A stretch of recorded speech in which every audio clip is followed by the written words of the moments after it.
In a small, bustling village surrounded by rolling hills and fertile plains, there lived a man named Dumo. He was young, handsome, and ambitious, known for his charming smile and quick wit. But beneath his charming exterior lay a restless heart, hungry for wealth and a life of ease. Dumo often gazed at the sprawling lands of the wealthier villagers, envying their comfort and security. He longed for such a life but lacked the patience to build it through hard work. One day, news spread across the village about a widow named Mama Jalea. She was a woman of considerable means, known for her vast landholdings, a prosperous farm, and a storehouse brimming with grains and treasures. She had inherited her wealth from her late husband, and though she was older and somewhat stern, her name was whispered with both admiration and envy. Mama Jalea lived alone, surrounded only by loyal servants who guarded her property with diligence. Dumo's mind churned with possibility. He thought of her wealth and how it could be the key to the life he had always wanted. His charm and good looks, he decided, would win her over. He devised a plan to marry Mama Jalea, believing that once they were wed, her fortune would become his. Dumo began visiting her home, offering to help with tasks around the farm and bringing her small gifts. At first, Mama Jalea was suspicious of his intentions, but Dumo's persistent kindness began to soften her guarded heart. He spoke sweetly, painting visions of companionship and shared happiness. Over time, Mama Jalea found herself enjoying his company and, to the surprise of the village, agreed to marry him. The wedding was a grand affair. Villagers gathered to witness the unlikely union, their faces a mixture of curiosity and judgment. Dumo, dressed in his finest robes, smiled broadly as he exchanged vows with Mama Jalea. To everyone's surprise, the widow seemed genuinely happy. Her once stern face lit up with a rare joy, and she carried herself with a newfound vitality.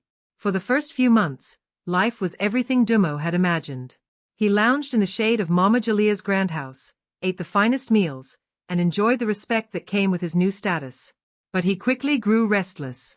The wealth he had coveted felt just out of reach, still tied to Mama Jalea's control. She remained sharp and vigilant, ensuring her assets were managed wisely. Dumo's attempts to persuade her to relinquish control over her fortune were met with polite but firm refusals. Frustrated, Dumo began to plot. He convinced himself that Mama Jalea had lived her life and that the wealth should now belong to him. He began seeking ways to claim it for himself, even if it meant betraying the trust she had placed in him. One evening, as the moon cast its silver glow over the village, Dumo ventured into the storehouse where Mama Jalea kept her treasures. He carefully picked the lock and stepped inside, his heart racing with anticipation. He imagined the gold, the jewelry, and the endless possibilities that awaited him. But as he opened a large chest, he froze. Inside were not coins or jewels but strange objects, carved figures, bundles of herbs, and pieces of parchment covered in cryptic symbols. The air grew heavy, and an eerie silence enveloped the room. As Dumo reached for one of the figures, a deep, resonant voice echoed behind him. "So, this is what you've come for?" Mama Jalea stood in the doorway, her figure silhouetted against the moonlight. Her voice was calm, almost amused, but her eyes burned with an intensity that made Dumo's blood run cold. Mama Jalea, I didn't mean," he stammered, stepping back. She stepped forward, her expression unreadable. "You think you can take what you have not earned? Do you think my wealth came without sacrifice, without knowledge of what men like you desire?" Dumo's mouth went dry. I thought we were partners. I thought. You thought wrong," she interrupted, her voice cutting through the air like a blade. She raised her hand, and the carved figures in the chest began to glow. The room filled with a strange energy, and Dumo felt the weight of something far greater than himself pressing down on him. "I did not amass this fortune through luck or labor alone," she said. "I made choices, sacrifices, and deals you cannot fathom. And now, you will pay the price for your greed." Before Dumo could respond, the room erupted in light. He felt himself falling, though he was not sure where. When he opened his eyes, he was no longer in the storehouse. He was in a barren, desolate land, the sky a swirling mass of red and gray. His voice echoed as he called out, but there was no reply. Days turned into weeks, and Dumo wandered the wasteland, tormented by his thoughts and the realization of his folly. He understood now that Mama Jalea's wealth was not merely material, it was bound by something ancient and powerful, something he could never control. Back in the village, Mama Jalea carried on with her life as if nothing had happened. When asked about Dumo, she would only smile and say, "He got what he wanted." The villagers, though puzzled, learned to keep their questions to themselves. Some whispered that they could hear Dumo's voice in the wind on certain nights, calling out from wherever Mama Jalea had sent him. Others claimed they saw his shadow lingering near the storehouse, a reminder of his greed and her power. And so, Mama Jalea remained a figure of both fear and respect, her wealth untouched, her wisdom unchallenged. Dumo's tale became a cautionary story passed down through generations, a reminder that greed, when paired with betrayal, often leads to ruin. Dumo's disappearance became a mystery that lingered in the village for years. At first, people speculated that he had simply fled, ashamed of his greed and failures. But as time passed, the whispers turned darker. Stories began to spread about strange occurrences near Mama Jalea's storehouse.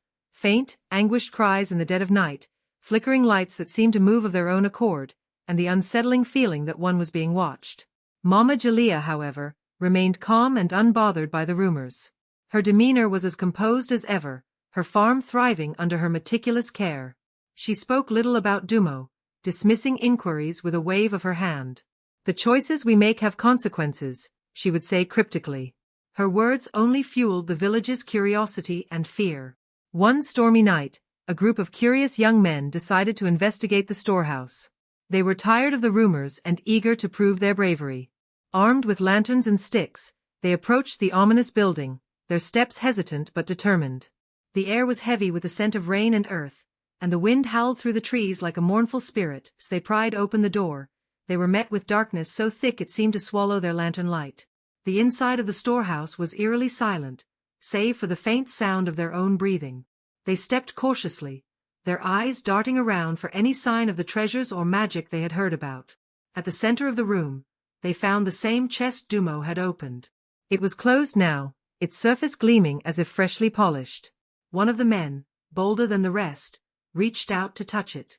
The moment his hand made contact, a low, rumbling noise filled the air, and the room seemed to pulse with energy. The lanterns flickered and went out. Panic set in as the men stumbled in the dark, their voices rising in fear. The rumbling grew louder, and a deep, echoing voice filled the room. It was neither male nor female, but something in between, a voice that seemed to come from the very walls. "Greed has brought you here," it said, "and greed will take you away."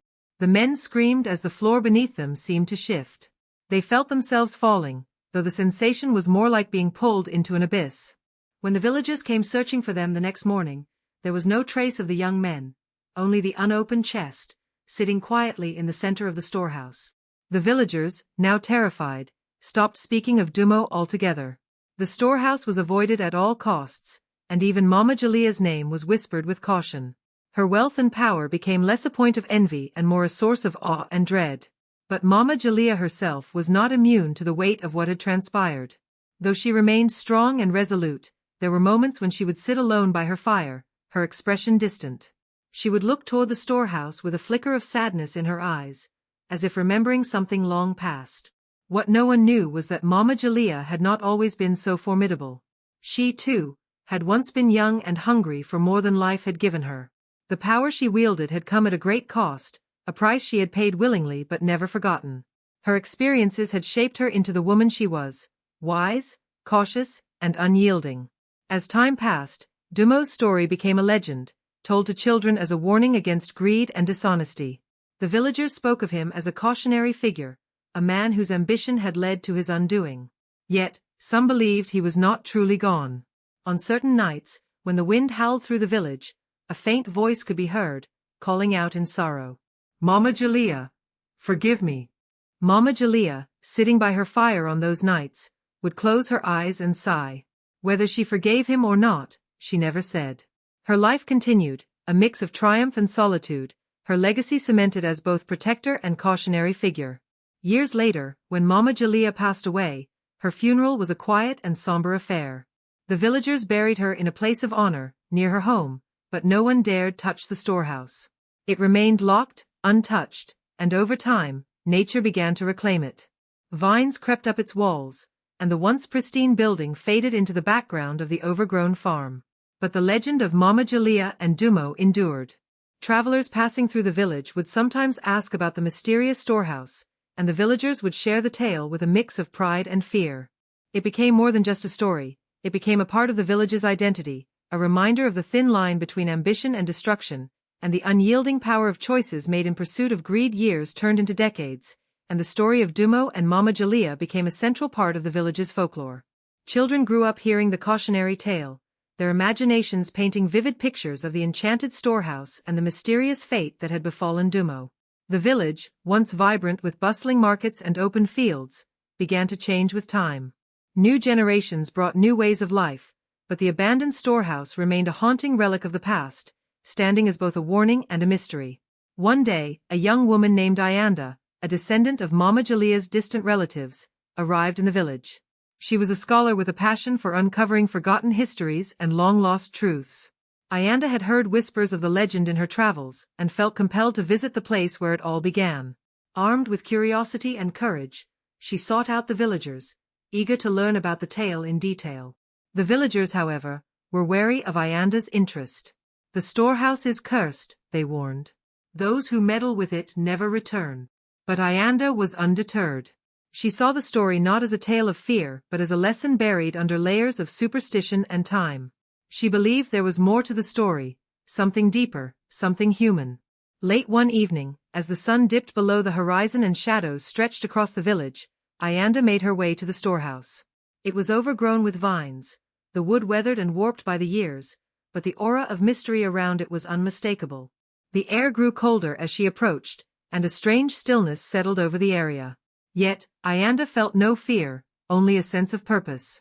She carefully pushed the creaking door open, her lantern casting a soft glow over the dusty interior. The chest at the center of the room remained untouched, just as the villagers had described. Ayanda knelt before it, her fingers tracing the intricate carvings on its surface. She felt a strange warmth emanating from the chest, as if it were alive. Gathering her courage, Ayanda opened the chest. Inside were the same carved figures, bundles of herbs, and cryptic parchments that Dumo had once seen. But unlike him, Ayanda did not see these objects as mere curiosities or tools for greed. She recognized them for what they were, remnants of Mama Jalea's knowledge, her wisdom, her power, and the sacrifices she had made. As Ayanda studied the items, a faint voice filled the room, soft and sorrowful. "Who dares disturb this place?" Ayanda stood, her voice steady. "I am Ayanda, a seeker of truth. I mean no harm. I only wish to understand." The air grew heavy, and the voice, neither harsh nor welcoming, replied, "Truth comes with a price, Ayanda. Are you willing to bear it?" "Yes," she said without hesitation. The room seemed to shimmer, and suddenly, Ayanda was no longer in the storehouse. She found herself in a dreamlike vision, a time long past. She saw Mama Jalea as a young woman, standing at a crossroads in her life. She watched as Jalea, desperate to save her family from ruin, made a fateful deal with forces beyond mortal understanding. She saw the pain of the sacrifices Jalea had endured, the weight of the power she had wielded, and the loneliness that had followed. The vision shifted, showing Dumo's arrival in her life. Ayanda felt the conflicting emotions within Mama Jalea, her guarded heart softening, her hope for companionship battling against her mistrust. She saw Dumo's betrayal unfold, and the moment Mama Jalea used the magic she had long sworn to protect, not for vengeance, but to teach him a lesson about greed. As the vision faded, Ayanda found herself back in the storehouse, tears streaming down her face. She now understood the depth of Mama Jalea's story. It was not merely a tale of caution but one of love, sacrifice, and resilience. Mama Jalea had been both victim and victor, her life a complex tapestry of strength and vulnerability. The voice returned, softer this time. "You have seen the truth. What will you do with it?" Ayanda bowed her head. "I will honor it.